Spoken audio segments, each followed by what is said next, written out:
Hello, hello. Welcome to Guru Grit. My name is Monika, and this week we're going over some astrology basics for creativity for the Creativity and Astrology series, something that I feel isn't talked about enough, but is actually quite evident in a birth chart. And I was feeling inspired and creative since about October, and I thought, let's just ask some questions and see what people think. And so many of you have written to me and commented and DM'd and everything. So thank you so much for partaking and engaging, and let's have fun and learn together. Thank you to everybody who made submissions. I've gone through like over 50 charts, maybe more, and tried to compile really interesting charts, really interesting people. And I wanted to open really strong with this example because it's going to help us lay down the foundation for everything else that is to come. So pretty much everything I talk about here today, you will see in the rest of the series. So just bear that in mind. You can always come back and refer to this video. So thank you all so much. So here is a beautiful Venus. Venus rules the arts, so I thought it was very fitting to put her here. And we're opening with a suggestion, Greta Van Fleet, a band from Michigan that is exceedingly talented. I listened to them for like a day and a half straight. On the first day I went crazy. I listened to like 4 hours. Like I was running errands and I just wouldn't take them out of my ears. And then I went for my run in the evening and I kept listening to them. And I told my friend, you've got to listen to them. And she went, see, I was afraid of this because every time you become obsessed with something, I become obsessed with something, and then there's just no time to be productive. So very, very good example. Usually in bands, I'm not trying to like sound salty, but usually you'll see one person that stands out in particular, and they're irreplaceable. This is a very unique case in that every single person is exceedingly creative. So it's just so cool to see that. And their karma individually and collectively is also very interesting, something very, very unusual. You don't even see that with siblings most of the time, let alone siblings and bandmates. So I was so fascinated. So here they are. And the reason I've put unreliable, unreliable is because I had a wonderful person message me on TikTok of a screenshot. First of all, I don't know any of their birth times, so let's start there. So secondly, they sent me a screenshot of a comment of somebody saying, my friend met one of them and asked, when are you born? And they said, and then you work out who's younger, who's older, or whatever, okay, and the time difference. And I thought that was really funny. And then I actually plugged it in and saw that, hey, you know what? This is a really good example. So even if it's untrue, I don't want you to be bothered about that. We're not making predictions. We're not discussing their character. I'm just showing you how to look for creativity. We're not going to pry. So excellent examples. So I'm going to keep the birth times intact. And that way, if they're wrong, it doesn't really make a lick of a difference because you've learned something important about astrology. And that's what this is all about. So I put unreliable. So full disclosure, it's not even like a secondary or tertiary source. It's just like total mythos. And I do find that a bit funny because I thought, well, what should I do? And I thought, well, Monika, if you were famous and somebody asked you that, I would just be like 10:24 p.m. I would just lie because I think it's funny. And I have a good mercurial sense of humor, so I would want to troll. I would just troll people relentlessly because I find that amusing. But, maybe some people are more decent than I am. I don't know. But imagine then going on YouTube and seeing that someone actually took it seriously and made a whole chart presentation. That would have me rolling on the floor. So we've left them as unreliable, but don't worry because we're here to show how you actually see talent. So don't worry about that. Then time unknown, time unknown. We don't know. We don't have any time, as I mentioned, for any of them. And don't worry about that. I'm going to show you how you can make a decent chart analysis without a birth time. So if someone says, hey, I don't have a birth time, I don't know if this is ever going to happen for me, say, don't worry. I know Monika, and Monika told me. And then you're going to go, that's how you do it. So I'll show you. Right, let's begin. Here we have. So who's important when we're looking for creativity? Mercury is very important because Mercury rules the hands, Mercury rules skill. So highly mercurial people are going to generally be known as highly skilled individuals, okay? So Mercury rules highly skilled people. He's an indicator of career. The sun is the indicator of career. So we're looking for a strong Mercury aspect. Mercury rules the hands, the lungs, helpful for singing, guitar playing, fast reflexes, okay, dexterous people. In the charts of other people like Ry Cooder, John Mayer, you'll see Mercury is in a very good standing. Chattiness, writing, wind instruments, and Mercury actually rules the musical scale. So Mercury is very important in musicians' charts. And when we do actors' charts, you'll see like a very good example, Leonardo DiCaprio, Alexander Skarsgård have strong, strong Mercuries. Okay, what we're looking for is certain combinations. So we've got Moon and Venus. Moon and Venus actually rule music.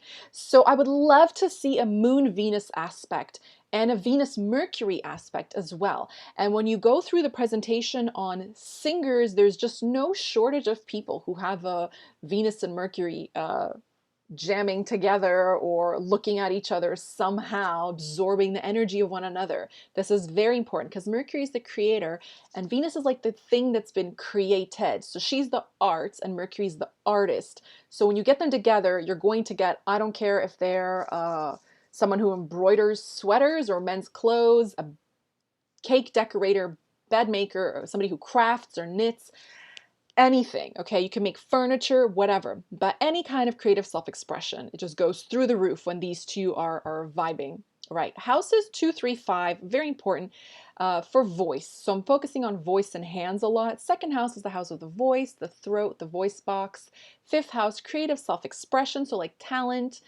Third is skill and writing, expression rules the hands. So I want to see something in the third house. I want to see a strong moon. I want to see maybe ninth ruler in the fifth, fifth ruler in the first, something like that. So 159 trinal houses also have, they're quite spiritual in a sense. So they do have a lot to do with creativity because we need inspiration and imagination. Like the 12th house is the house of inspiration. The 12th sign, Pisces, is very creative.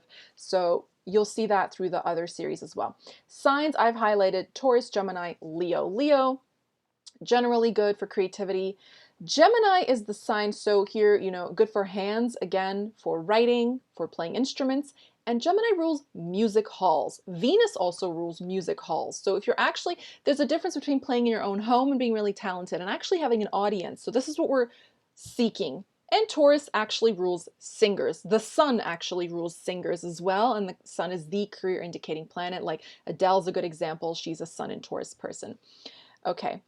Why Mars? Okay, Mars, because Mars has a lot of connotations to do with actual rock music because he rules equipment, metals, electricity, like electrical things. So like amps, sound engineers, I put as an example, electrical instruments, electrical guitar, but he rules percussion instruments. So when I think of the drummer, I need to see a strong aspect to their Mars. If Mars is weak, they have to have an aspect, they have to be somewhere half favorable to see if they will actually endure. Okay, will you play for fun or will you play for work, for example?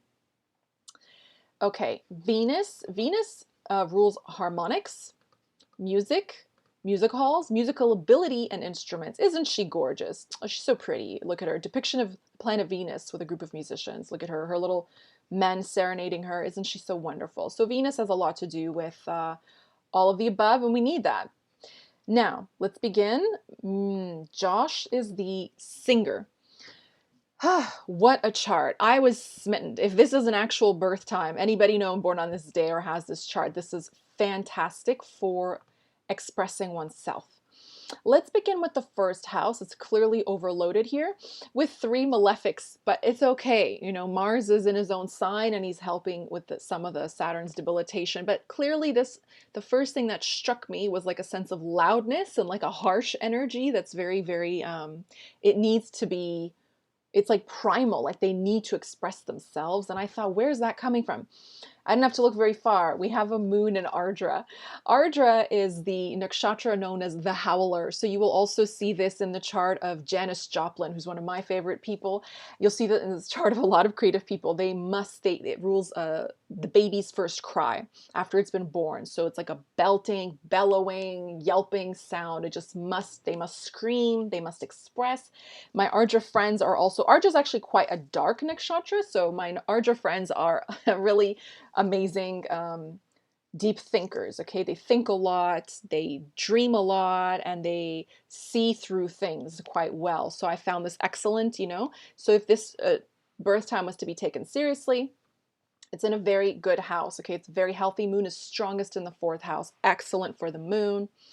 But now this is the most important bit, okay? So generally this combination here, I should link my Mars video. It will show people who are good with equipment, like let's say like editing equipment or anything where you edit photos or music or anything like laptops, whatever, okay? So anything quite modern. So it's quite helpful if you want to go and produce or make things, capture moments, etc. Very, very nice. And here we have it. This is going to come up a whole lot, okay? Venus-Mercury exchange. So Venus rules the sign of Taurus and she sits in Gemini. Mercury rules the sign of Gemini. He sits in the sign of Taurus. So they've exchanged signs. This is very, very helpful. One of the things it will also show is the person can monetize on a creative hobby. And of course, the second house is the bank account and the wallet, and the third house is expression, skill, all these other things. So they can be successful doing something like that. Now, the fifth house is the house of talent and our hobbies, things that we enjoy doing, and it's ruled by the sun here, and the sun sits in the second. So clearly someone who can be successful doing something quite creative. You're going to see this come up quite a lot in the charts of like Miley Cyrus, Ella Fitzgerald. They have like 2-3 or 2-3-5 all conjunct, 2-3-5 conjunct in houses of success like 7 and 10. So very, very nice. And of course, the second house is the voice. We have the sun, it's the singer in the sign of the singer. And it's a career indicating planet, and Mercury is at Makarka. Mercury is the soul planet, and Mercury is very creative.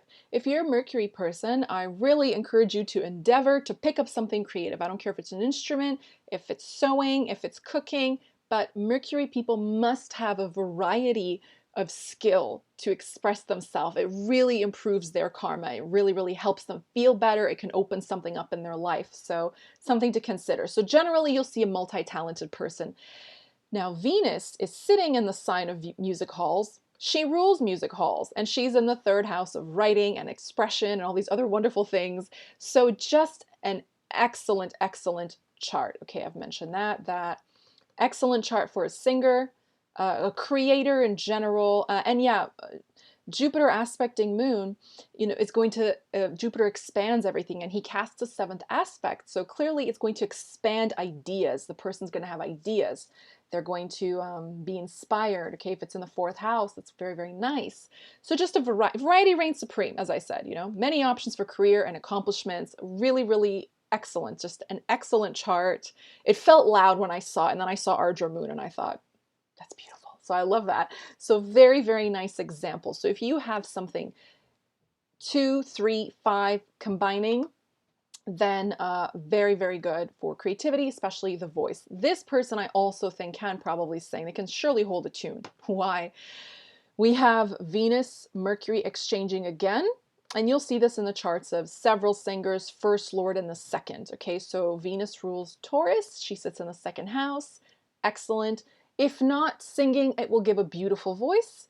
Maybe they can whistle, maybe they can hum, and Venus in the second, or any benefic. I've seen Moon in the second in Cancer gives the person a really beautiful face. The second house rules the face. Okay, the first house is the head, the mind, and the second is the face and the neck and the throat. So they'll be able to, speak prettily or sing prettily or just be pretty. Okay, Sun again in a creative sign. Mercury is at Makarka.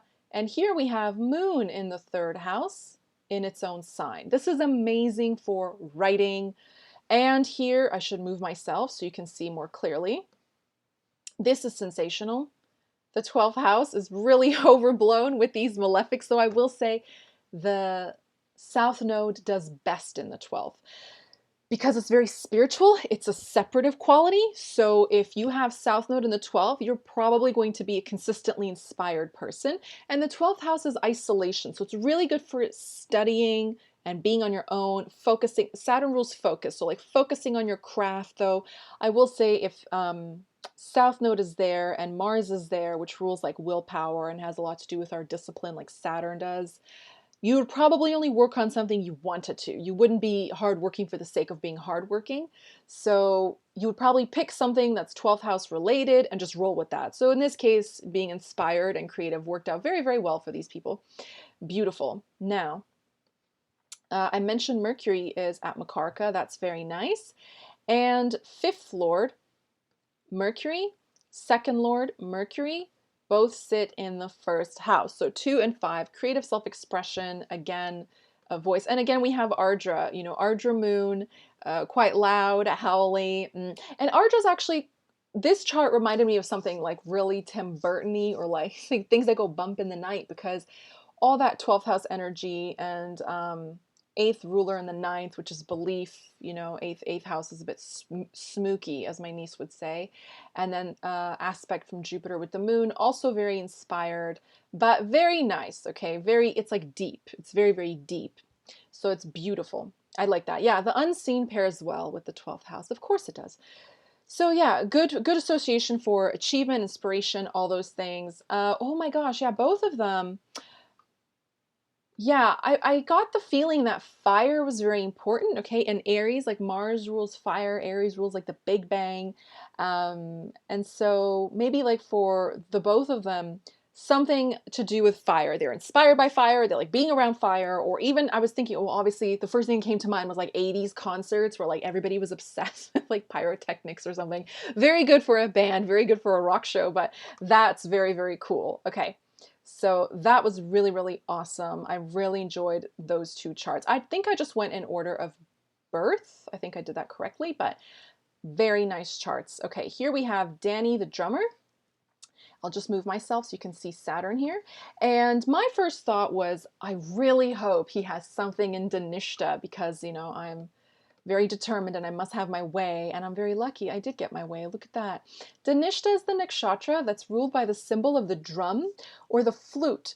So it's called the Star of Symphony, and it's actually really nice. It's very auspicious in that it's a wealth-giving nakshatra, and it's actually all of them have Revati. Revati is the wealthiest. It's very, very nice for achieving things, etc. So it's quite good. But Dhanishta as well is ruled by the symbol of the drum. So anytime I think of a drummer or someone who's uncommonly stubborn, I always wonder if they have Dhanishta in their chart, because, you know, you march to the beat of your own drum, and the most like precious rhythm to a human being is the beat of their own heart. So you would imagine that they would just listen to themselves and be true to themselves. And Dhanishta is quite spectacular in that they have a gift for bringing people around them. And this made me laugh, because I thought, oh yeah, everyone always practices, usually, like, I don't know, growing up, everyone went to the drummer's house because you're not going to move around a drum set with you. So it kind of made sense. But so what I did here, because you're wondering, how did I get this chart? This is what you do if you don't have a birth time. You cast something called a Chandra Lagna. Chandra is moon, Lagna is ascendant. So you cast their moon chart. So all you do is you see, whatever, if moon is in Virgo, you turn the chart to put Virgo in the first house with the moon in it. Here we have Taurus moon, so we're going to twist this chart to put moon in the first house. So when I do transits and I try to narrow down when my client will get a job, when they'll be married, when they'll have a baby or some such thing, I will check from their ascendant, and then I will double check from the moon. Okay, the moon is very personal, unlike the sun, unless you have sun conjunct ascendant, sun in the first house, you know, sun with the moon. And I always check from the moon. There's another thing you can do, but it's irrelevant here. So moon in the first house, excellent. Moon is in Taurus. Okay, musical sign. Moon is music again, so very, very nice in the sign of Taurus, a sign of Venus. First ruler in the ninth, good house for creativity. She's in a good sign. She is not combust. This is excellent. Okay, I said I needed to see an aspect to Mars. Mars is debilitated, but he's in a house of work. Okay, good enough. And he rules over the 12th here and the 7th. So inspiration and career, public house, and goes into the 6th. Right. The importance, Mars-Saturn aspects are one of the more challenging things you can get, but what it will do is if it doesn't make a person extremely lethargic and give them a love of slow-moving things, like maybe watching baseball or like watching paint dry, like extreme lethargy and very slow-moving activity, it will give them the opposite. So if they're not in a sluggish mood, they will do something to the extent that they hurt themselves. And I'm dead serious. This gives extreme endurance, because Saturn rules endurance and focus. And when you get him up against Mars, it's like figuring out if you should push the gas or the brake pedal in a car. The car is just going to go haywire. But what I'll get is clients who write me back and they say, no, yeah, I do Tough Mudder. I run marathons. I do this, that, the other. I'm a triathlete. I've had a triathlete email me and tell me I'm a triathlete. I met a woman who was traveling across Europe. I met her and she's like, I'll just run a marathon in as many cities as I can register for. And she's like, one day she was wearing flip-flops or something. And I was like, is that normal? And she went, no, yeah, my toenails have fallen off. I'm not kidding. They will just do something until they injure themselves and they just don't take rest very easily until I feel that they absolutely must or the mood strikes them and they go back to being really slow and steady. So they flip-flop between these two extremes. So this is excellent for a drummer. It's a very intense. Can you imagine? I mentioned Danishta with the beat of the heart. Can you imagine what it does to your heart rate when you're like playing a set? It's crazy. So you need that kind of energy. You need that kind of focus, and you can't quit mid-set if you get like a bit of a sore shoulder or something. So perfect. And Danishta is the south node in the 10th house. So 10th house of status, possibly something you did in a lifetime, previous lifetime, because south node Ketu is our past, and the 10th is our impact on the world. And so Danishta is quite mystical as well. It's generally Danishta people tend to be good dancers. They're people who can keep rhythm. Okay, they have a natural sense of rhythm or like tone or something. We'll see that in the next chart as well.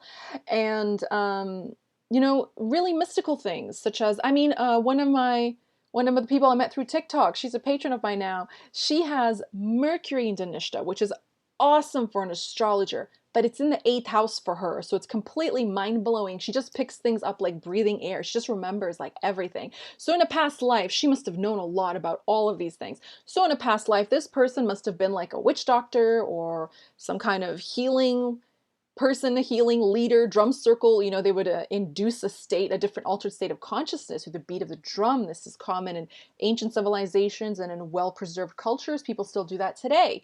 So very cool, and then people come gather around you. So this was just a cool chart. I just enjoyed it. It just gave me a good energy. They all have, actually. They're all very interesting. So I've mentioned, Venus is good. Mercury, a bit mystical, but nice. The dispositor is good.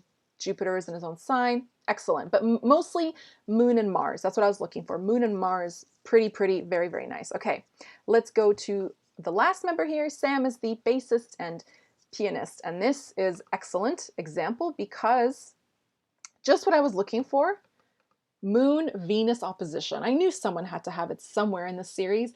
Moon-Venus oppositions, I see so much of my clients, and I'll say to them, okay, let me know if you can sing or if you like music, and they'll write back and they'll say, well, I like to sing, but I don't know if I'm any good. Like my mom thinks I'm good, but everybody says that. But everybody's mom says that they sing well. And I'm just like, are you kidding me? Have you seen those talent shows where someone shows up and they're like, all right, what are you here for? And they're like, I'm here to sing. And like, who do you sound like? Like Pavarotti. And it's like, they sound nothing like Pavarotti, but it's always the most humble people that are so talented. So what I've done here, if I'm not mistaken, yeah, I've rigged it so the moon is exactly 20 degrees opposite Venus. I'm not really sure if it is because we don't have a birth time, but as you can see, I've put moon in Scorpio in the first house. So this is the ascendant that we're going to work with, okay?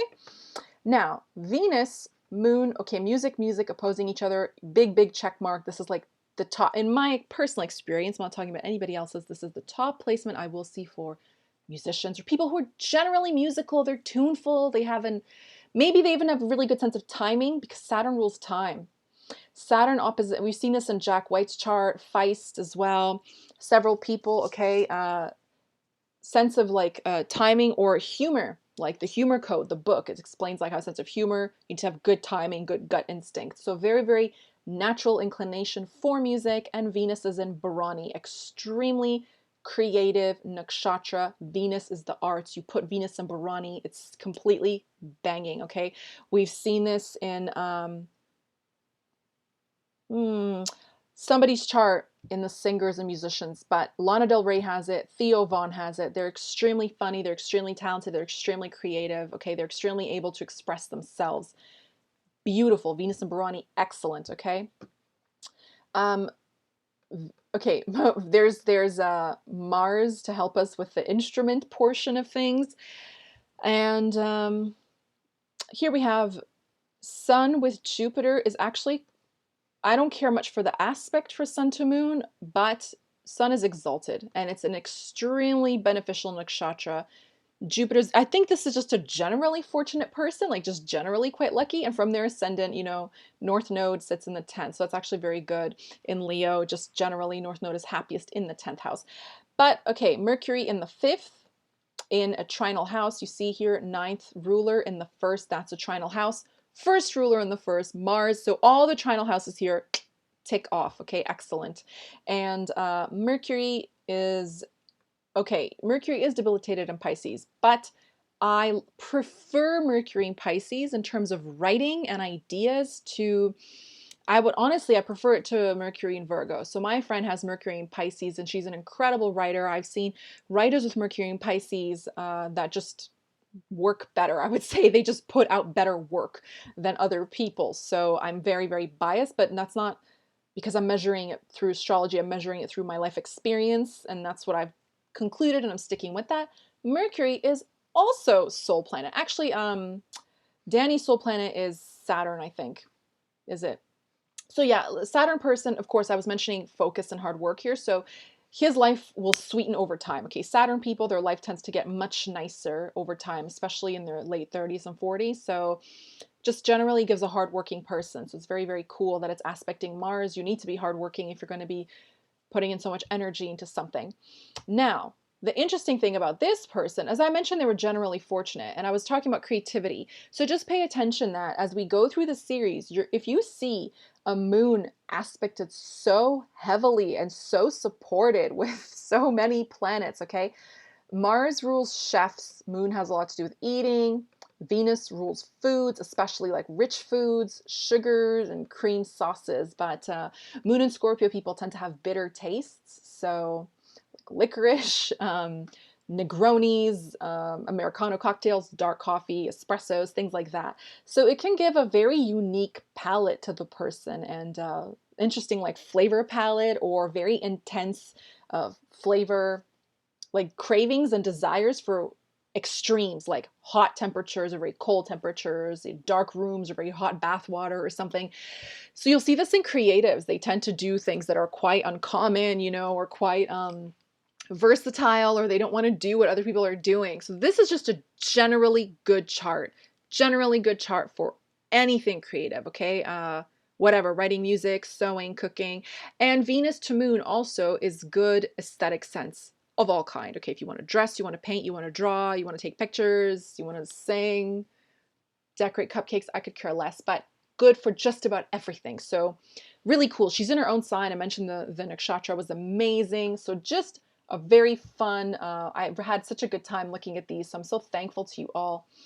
And here we have, this is what the chart would look like for Jake and Josh had we cast a moon chart. And so you see here the 10th house is completely busting. And we have the ruler of the 5th in the 10th. So that's very nice for making yourself known, for your creative self-expression. And 7th, okay, very public house. 7th ruler in the 10th is also really nice. It doesn't change anything for the exchange between Venus and Mercury, Sun and Taurus. So very nice. So and also moon, moon to Jupiter for that continued source of inspiration, I would say. Just very, very, very nice. And I would assume more things are to come ahead because Mars matures at 28. And I think they're getting there. So they should be putting out some of their like more work, or maybe individually or collectively, or I can't say better work because all their work is really good that I've heard so far. So, but just really cool, I just like to see people do well. It just makes me happy. But one way or another, they would have done very well for themselves. So that's very, very interesting, really fun. But the biggest question still remains, and honestly, I'm rarely an envious or jealous or bitter person, but I'm a little bit salty and I don't know who makes their clothes. Who does it? Tell me. Don't keep secrets. I'm dying to know. I've had people someone sent me a picture on Instagram of one of them in like jumpsuits with like the tarot card symbols on them, constellations, cool stuff. One with a cardinal. I love cardinals. I talk about it a lot in my TikTok, and I was like, that is so cool. No, for real, who makes your clothes? My grandma was a seamstress and my sister makes clothes. So I bet that person's chart just takes the cake. So I'm dying to know what that chart looks like. It would make my day. So thank you all so much for watching. Here is me with my alpaca friend, having a nice time. Thank you for being here. Thank you for recommending these amazing people. And I have more series coming out, so stay tuned for singers next and musicians after that. And yeah, just thanks for being here. Thanks. I hope you learned something. Hope you've enjoyed it. And until next time, thank you for watching. I love you all. Bye bye for now.